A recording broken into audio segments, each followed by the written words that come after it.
반반한 언니들 구독, 좋아요. 이제 반영구가 메이크업 쪽으로 어디까지 적용이 될 수 있는지에 대해서 우리가 얘기를 나눠봤잖아요. 이제 오늘은 또 막상 반영구 시술을 받고 싶고 관심도 많은데 잘 몰라서, 그리고 또 막연히 두렵기도 하고 어떤 과정으로 진행되는지 사실 모르잖아요. 그래서 여러분께 반영구는 어떤 과정으로 시술이 되는지 그 과정을 오늘 좀 자세하게 알려드릴게요. 일단 우리 앞에서 봤듯이 많은 기술들을 쓰고 있고 많은 색상들을 믹싱을 해서 쓰고 있고 또 많은 디자인의 눈썹을 손님들에게, 고객분들에게 시술을 하고 있기 때문에 나한테 얼마나 더 적합하게 잘해줄 수 있는지를 찾아야 되는데, 일단 상담을 가시게 될 거예요. 상담을 가시게 되면 나의 얼굴형, 피부톤, 그리고 나에게 어울리는 그 눈썹 모양은 어떤 것인가, 또 나에게 어울리는 눈썹 색은 어떤 것인가, 그런 것들 염두에서 상담을 하시게 될 거예요. 그리고 난 다음에는 우리 색소도 테스트 하거든요. 색소로 인해서 알러지가 생기는 경우도 있기 때문에 색소 테스트를 거쳐서 하시는 곳이 훨씬 더 안전해요. 그렇지 않다고 해도 요즘엔 알러지가 일어나는 색소를 쓰는 곳은 거의 없다 보니까 안심하고 가셔도 되지만, 그래도 한번 체크를 해주시는 곳을 찾아가시는 게 실패하지 않는 방법 중에 하나일 것 같아요. 자, 이제 시술을 들어가 볼까요? 그래서 시술을 들어가면 눈썹에 어울리는 디자인 잡았고, 색상도 잡았고, 또 아이라인이면 아이라인, 입술이면 입술 디자인 동일하게 잡았을 거예요. 그리고 나면 이제 무통하겠습니다 해서 통증을 조금 방지하는 크림을 발라요. 그리고 나서 1차 시술 들어가고, 1차 시술에 어느 정도 색이 들어가고 나면 진정 크림 발라서 조금 진정을 시키고 난 다음에 2차 시술 들어가서 눈썹 모양이나 아이라인 모양이나 입술 모양을 아주 정갈하고 예쁘게 다듬어 드리는 걸로 해서 시술의 과정은 마치게 됩니다. 근데 이 상황에서 저희는 이제 고객 얼굴 피부톤, 헤어 컬러, 시술 부위, 시술 방법 이런 것들 결정한 것들을 우리 상담지에다가 쓰게 되죠. 상담지에 꼼꼼하게 쓰는 과정을 거치게 되세요. 그리고 나서는 우리 시술 전, 후 사진 찍어서 얼마나 예뻐졌는지 확인하시는 거 당연하시겠죠? 어쩌다가 이런 분들 계세요. 이거 내 눈썹이었는데 기억력이 원래부터 이렇게 예뻤어. 맞아요. 살짝 진해지기만 했네. 이런 경우가 있어서 저희도 자료를 좀 남겨놓는 센스를 발휘하죠.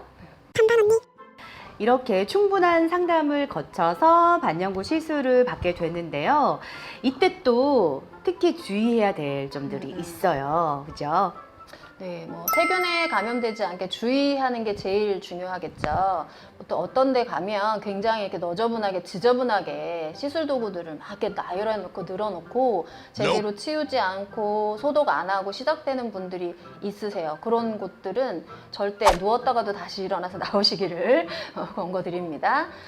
왜 그러냐 하면 이제 시술할 때 아무리 살살 긁어도 피부에다 상처를 내는 거잖아요. 긁어서. 그렇다고 보면 이제 감염이 될 우려가 많기 때문에 위생이나 이런 것들 좀 청결한 곳을 찾아서 한번 보시는 게 더 좋을 것 같고요. 또 우리 상담할 때 상담지에 우리가 모르고 있는 병들이 있는지 없는지 체크를 하는 게 있어요. 뭐 당뇨라든지 켈로이드 피부라든지 아니면 좀 특이한 체질들 있죠. 그리고 헤르페스 보균을 하고 있는지, 아니면 비형 간염 환자의 병력들이 있는지, 이런 것들 본인의 전문 의료진들이 있죠. 요즘에는 건강검진들 많이 하시니까 충분한 상담을 하고 난 다음에 시술을 결정하시는 게 좋으실 것 같고요. 또 화학박피 요즘 많이 하시잖아요. 화학박피를 한 경우에는 일주일 뒤에, 그리고 성형수술을 한 다음은 한 6개월, 8개월 지나야 붓기 가라앉잖아요. 그리고 나서도 한두 달 후에 받으시는 게 가장 안전하십니다. 그리고 또 시술 후에 주의하셔야 될 점도 있는데요. 이제 세균에 감염되지 않도록 하는 게 가장 중요하고요. 또 시술 당일에는 시술 부위가 이제 비눗물에 닿지 않도록 신경을 써주시는 게 좋고요. 그래서 가벼운 이제 물세안 정도, 물 패딩 정도만 해주시는 거 권해드리고요. 또 재생크림을 잘 발라서 딱지가 앉지 않게끔 보습에 신경을 써주셔야 됩니다. 그리고 중요한 거, 사우나, 찜질방은 일주일 정도는 좀 밀어두시는 게 좋고요. 또 하나 저는 당일날 술은 웬만하면 드시지 마세요 라고 말씀을 드립니다. 그런데 이제 제 얘기를 안 듣고 아이라인 시술을 한 손님이 다음날 눈이 진짜 조금 부어가지고 온 거예요. 술 드셨어요? 그러니까 술을 드셨대요. 그러면서 내가 왜 술을 먹었을까 막 이러시는데, 특히나 아이라인 같은 경우에는 굉장히 많이 붓기 때문에 절대 술 드시지 마세요. 제발 하지 말라면 하지 마세요. 아니 근데 왜 하지 말라 그러면은 꼭 하고 싶은 걸까요? 글쎄요. 뭐 저는 하지 말라는 거는 안 하는 사람이라서 저는 착한 학생이어서 그런 건 잘 모르겠는데요. 이런 식으로 또 자, 이렇게 반영구 시술을 받고 나면은 얼마나 유지되는지 또 많이 궁금해 하세요. 이거는 문신이 아니기 때문에 그렇게 뭐 10년, 20년 유지되는 건 아니거든요. 유지 기간이 있습니다. 앞서도 얘기했지만 이제 저희가 지금 하고 있는 반영구 화장은 보통 피부의 겉 표피 아니면 조금 침투를 하게 되면 표피 바로 밑에는 진피 상부층까지 집어넣잖아요.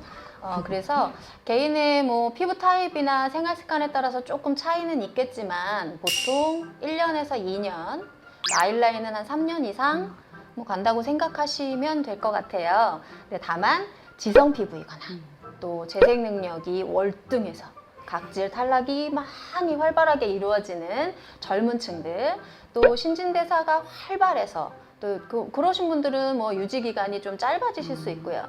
피부 스케일링을 자주 받으신다든지 수영이나 사우나, 좀 땀을 많이 빼는 운동들을 자주 하시는 분들 같은 경우에는 유지 기간이 조금 더 단축되는 경우가 있고요. 반영구 화장이 어떤 건지, 그리고 또 어떻게 적용이 되고, 또 시술 과정과 주의사항들 저희가 알려드렸는데요. 궁금증이 요거 조금이라도 풀리셨다면 좋겠습니다. 저희가 앞으로는 더 많이 준비해서 더 많은 자료들을 여러분들께 공개를 해드릴게요. 다음에는요, 이제 오늘은 눈, 코, 입 이런 부분들 메이크업적으로 적용되는 반영구에 대해서 얘기를 나눠봤다면은요, 사실 이제 온 몸에 그리고 의료 쪽으로도 반영구가 많이 활용이 되고 있습니다. 여러분들은 아직 좀 잘 모르시겠지만 그런 분야에 대해서 얘기들을 나눠볼 거고요. 또 반영구에 사용이 되는 도구들은 어떤 것들이 있는지 그런 것도 알려드리도록 할게요. 여러분 다음 시간에 볼게요. 저희들은 반반한 언니들이었습니다. 다음 주면 좀 더 반반해질까요? 살은 언제 빠지지? 좀 더 굶어요.